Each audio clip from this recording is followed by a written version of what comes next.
Ok, ahora vamos a hacer un análisis breve a esta empresa. Vamos a ver qué está sucediendo con la misma y si esta podría representar a lo mejor una oportunidad para nosotros. ¿De qué empresa estoy hablando? Estoy hablando de la empresa de ASML o ASML. Que bueno, para el que no la conozca, le dejo aquí el perfil de la empresa. Y no voy a entrar muy a fondo en esto porque si no sería muy largo el video, pero la empresa básicamente se dedica a lo que es la litografía, que como aquí menciona, consiste exclusivamente en sistemas de litografía y la compañía se dedica al desarrollo, producción, comercialización y venta y mantenimiento de equipos de semiconductores. Bueno, no es que como tal los hacen, sino que esta litografía es lo que se utiliza para posteriormente poder realizar estos chips. Chips que son muy demandados hoy en día por la inteligencia artificial. Entonces, ASML es básicamente la empresa donde toda la cadena de producción inicia. Entonces, toda la cadena de producción de la inteligencia artificial. Porque luego vienen otras empresas como Taiwan Semiconductors, viene Nvidia, viene Intel, viene, bueno, y luego las empresas tecnológicas que desarrollan la inteligencia como OpenAI, Meta y demás. En fin, no me quiero enrollar con esto, simplemente esto es una breve introducción a lo que es la empresa. Sin embargo, vamos directamente a ver un poco de qué está pasando con la empresa, un poco de contexto para empezar. Lo primero que tenemos es que en los últimos 5 años, pues la empresa viene subiendo, nada loco, nada extraordinario, lo cual a mi parecer es bueno, no me gustan los movimientos muy locos en la bolsa. En los últimos 5 años duplicó, casi triplica su valor bastante bien, es verdad con subidas y bajadas, pero lo llamativo es que el año pasado, un año donde la mayoría de las empresas de tecnología y sobre todo las de inteligencia artificial subieron, ASML no subió, cayó 17%. ¿Por qué sucedió esto? Bueno, ahora lo vamos a explicar y vamos a entrar un poco más en detalle acerca de eso. Además de ello, quiero tocar el tema de, bueno, como habíamos mencionado, esta empresa es donde inicia prácticamente todo. Pero lo interesante es que, bueno, su modelo de negocio se divide en dos. Uno de ellos es la tecnología ultravioleta extrema, EUV, que como podemos ver, abarca el 90% de la cuota de mercado. O sea, no solo tenemos una empresa, vaya, del rubro de la inteligencia artificial, por así decirlo, sino que en su área, en la área de tecnología ultravioleta, tiene el 90% de la cuota de mercado. Es casi un monopolio. Entonces, tenemos una empresa pues que abarca mucho mercado, muy importante para la producción de este tipo de tecnología, pero que está cayendo. ¿Por qué sucede esto? Bueno, la empresa venía subiendo el año pasado hasta julio y en julio empieza la caída. ¿Qué sucedió en julio? Bueno, como podemos ver, las acciones venían subiendo 49% en el 2024, pero caen por temores a restricciones. ¿Qué pasó? Biden puso restricciones a esta empresa para exportar a China. Bueno, Biden en colaboración con el gobierno neerlandés. Hay que recordar que esta empresa no es de Estados Unidos, si bien cotiza en la bolsa estadounidense, cotiza en el Nasdaq, es una empresa neerlandesa. Entonces, al ponerle la restricción a China, ¿qué sucede? Bueno, China es su principal cliente. Entonces es un golpe muy duro para una empresa que depende tanto de China. El 2023 el 30%, el 2024 el 40% era China. Entonces, si limitas sus exportaciones a tu principal cliente, evidentemente, pues tus acciones van a caer. Y más con este tipo de empresas que venían con el boom de la inteligencia artificial, que venían con valoraciones bastante altas, al momento de haber una mala noticia, pues caen de la manera en que han caído. Sin embargo, aquí hay algo interesante. No es que algo internamente en la empresa falló, no es que la empresa está mal internamente, ¿me explico? Sino que hay algo externo que ocasionó esta caída, pero la empresa sigue estando igual. Es más, podemos ver que incluso sus ventas han incrementado en el 2024. Es verdad que no fue el incremento que venía en los últimos años, pero siguió incrementando. Y bueno, salvo algunas pequeñas complicaciones, a lo mejor en los márgenes, vaya, la empresa sigue bastante bien. Adicional a esto, la empresa está en una etapa, vaya, podríamos decir, hasta incluso de crecimiento. ¿Por qué? Porque si bien la empresa sigue incrementando sus ventas, es verdad que es una empresa que invierte agresivamente en investigación y desarrollo, como podemos ver aquí en el informe que nos brinda Investing. Vemos que 4.5 mil millones destinan a investigación y desarrollo y venden 29 mil millones. Estamos hablando de que es más del 15% de las ventas que destinan a investigación y desarrollo. Una cifra bastante alta que si en algún momento recortan esto, los accionistas se verían beneficiados con unas utilidades más altas y EPS más altos, lo cual sería muy bueno para el accionista. Pero también, por otro lado, si se mantiene este tipo de cifras, pues tampoco es malo porque la empresa sigue innovando. La empresa, a pesar de tener prácticamente un monopolio en su área, es una empresa que sigue investigando, sigue desarrollando nueva tecnología, lo cual se agradece para una industria que está innovando constantemente como es la inteligencia artificial. Pero bueno, con esto ya tenemos un panorama mucho más claro de qué hace la empresa y cómo está en la actualidad. Sin embargo, este video no va a profundizar tan a detalle porque, insisto, sería muy largo. Pero sí quiero mostrarles algo que hice con esta empresa que sí podría ser interesante. Y es que lo que van a ver a continuación es una valoración empresarial.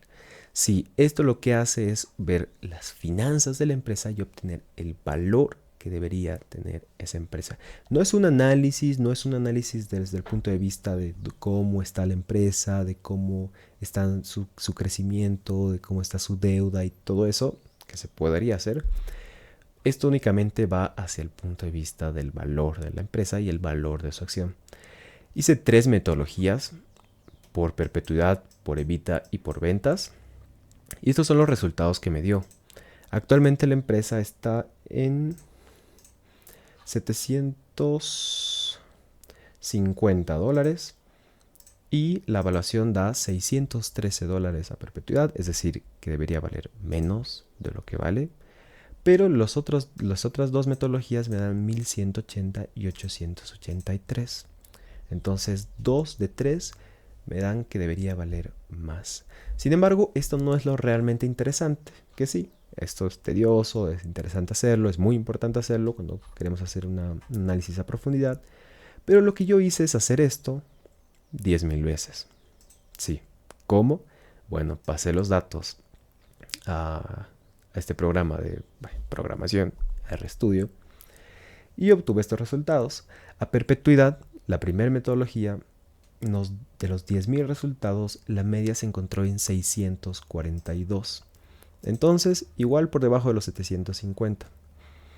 Sin embargo, en el 80% de los escenarios, en el 66% de los escenarios se movía entre 460 y 818. Lo más interesante es cuando vemos lo del EBITDA.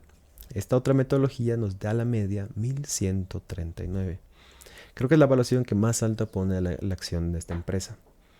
La mediana muy cerca y el 66% de los datos se mueven desde 940 como mínimo a 1300. 940 como mínimo cuando la empresa está en 750. Finalmente, en la última metodología tenemos que la media está en 854. Y el 66% de los datos se mantuvieron entre 706 y $1000. No se preocupen por estas imágenes, se los voy a dejar explicada igualmente en mi Instagram. Subiré las imágenes explicándolas para que lo entiendan tal vez un poco mejor, tal vez no se ve muy bien el video. Bueno, mejor se las muestro aquí, aunque igualmente las dejaré en mi Instagram. Aquí tenemos lo que ya les había mostrado, más una proyección en base a esos mismos datos, dando el precio actual, el precio mínimo, el precio medio y el precio mágico según cada metodología de valoración. Vemos que en la primera pues sí está sobrevalorada, pero en las otras 2 metodologías está infravalorada, lo cual, sobre todo con la última, vemos que está 57% por debajo del valor que debería valer. Entonces, bajo las 30.000 evaluaciones que hemos realizado, vemos que a lo mejor la empresa, en términos de evaluación, puede estar infravalorada. Incluso si volvemos a Investing, nos dice que la empresa está infravalorada. Ellos le dan un 2% hacia arriba, que no es mucho. Básicamente podríamos decir que está en su precio promedio. Sin embargo, cuando vemos las otras valoraciones, vemos que la mayoría lo coloca por encima de los $800. Lo cual es interesante y coincide mucho con las evaluaciones que ha realizado. Entonces, podríamos decir que la empresa aparentemente está barata según los números y las proyecciones que ésta tiene. Y bueno, ya para terminar, me parece importante mencionar el crecimiento que tiene en EPS esta empresa. EPS es básicamente las utilidades divididas entre las acciones. Nos dice cuánto está generando la empresa y es un dato que nos debería importar mucho como inversores. Al final es la medida de cuánto básicamente estás ganando tú por el precio que estás pagando, ¿no?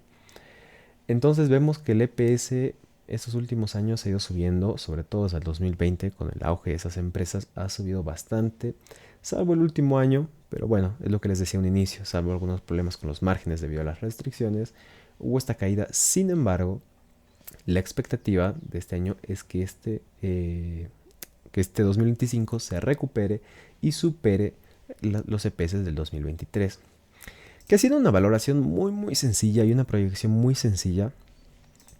Se prevé que este año van a estar en $24 por acción. Si mantenemos el PER actual de esta empresa de 38, que realmente el PER ha ido incluso hasta 52, pero bueno, simplemente para mantener el actual, el precio estimado a fin de año sería de $900. Si se mantiene obviamente la proyección de 24 EPS y el PER también se mantiene relativamente constante. Sin embargo, adicional a esto, si los EPS siguen creciendo al ritmo que han crecido en los últimos 10 años, que es del 17%, tendríamos un EPS en 2029 de $45, manteniendo un PER similar. Bueno, el PER promedio de los últimos 10 años, la empresa estaría en $1,668 en el 2029. Estamos hablando de un crecimiento anual compuesto del 17%, muy superior al del S&P 500, que es al final lo que buscamos, inversiones que superen el 10-11% y de preferencia por encima del 15% son espectaculares. Incluso hay margen. Si llegamos a tener un PER de 40, se ve incrementado 18.8, casi 19%. Si baja un poco, bueno, ahí sí veríamos una reducción, pero con un PER de 32 seguimos por encima del 10%, con un PER de 30 seguimos por encima, con un PER de 25 ya estamos por debajo. Pero esta empresa no cotizó en esos múltiplos en los últimos 5, 6 o 7 años. Y para este tipo de empresas sería muy raro verlo por esos múltiplos. Entonces, la perspectiva futuro es muy buena siempre y cuando no se den ese tipo de restricciones, vaya, políticas o temas al final que se salen de nuestras manos. En resumen, la empresa me gusta, es muy buena y es muy importante para el sector en el que se encuentra. La evaluación es buena. Hemos visto que la empresa está pues algo golpeada en sus valuaciones, lo cual puede presentar una buena oportunidad. Las proyecciones son aún mejores, como lo veíamos con los EPS. El crecimiento de esta empresa, pues vaya, no es que está asegurada, pero pinta muy bien. Toda la parte interna me gusta. Lo único que no me gusta, y es por lo que nunca invierto en ese tipo de empresas cuando hay este problema, es cuando hay un factor externo. No me gusta cuando la inversión depende de temas políticos, temas, vaya, que se salen completamente de las manos del inversor y de la misma empresa, como podrían ser restricciones en las exportaciones, algún problema, vaya, entre países. Cuando tu empresa depende de alguien que se le ocurra poner alguna restricción, aranceles y demás, pues hace que la inversión, por más atractiva que sea, pierda gran parte de ese atractivo. Sin embargo, por la importancia, vaya, de esta industria, por la importancia de esta empresa, sí me estoy replanteando mucho esto y tal vez sí termine comprando esta empresa. Insisto, hay que saber los riesgos, hay que entender que esta empresa puede ser muy buena en términos de evaluación y en proyección. Sin embargo, el riesgo va a seguir estando ahí y seguramente por mucho tiempo. Entonces es algo que cada quien tiene que valorar, poner en la balanza y al final cada quien tiene que hacer su propio análisis y tomar sus propias decisiones. En fin, ya veremos, ya les iré comentando si es que la compro o si no la compro, pero de momento me gustaría saber qué piensan ustedes, me encantaría leer sus comentarios, me gustaría saber qué piensan y si les gusta este tipo de videos lo puedo hacer con mayor frecuencia, qué les gustaría ver más, qué les gustaría ver menos, porque ahora traté de abarcar lo más posible, pero a lo mejor quieren que me concentre en un tema en específico o tal vez quieren que abarque más temas o que reemplace uno de los temas que hablé, a lo mejor lo de los EPS, a lo mejor de la evaluación. Ustedes díganme y seguramente vamos a ir ajustando ese tipo de videos conforme a ustedes les vaya gustando más o menos. En fin, yo encantado de hablar de estos temas independientemente de cómo se dé. Así que eso, espero sus comentarios, muchas gracias y nos estaremos viendo.